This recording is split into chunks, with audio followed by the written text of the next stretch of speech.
blame the sons for blame the son for the sins of the father. Okay, let me put that in context. Bongbong Marcos was governor in 1985. The Commission on Human Rights gave me data, statistics on extrajudicial killings in different provinces. In the province of Ilocos Norte, there were only 2 extrajudicial killings. One in 85, one in 86, and who was the governor?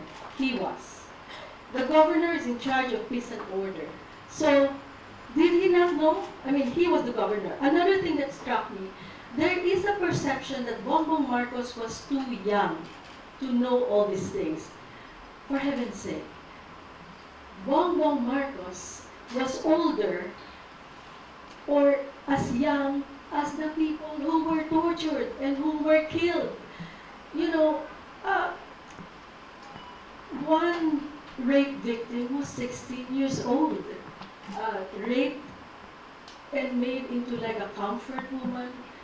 So many of the victims of martial law were the cream of the crop of the last generation, and that is why we have very few good leaders, because they either died or they were brutalized. They were so affected psychologically.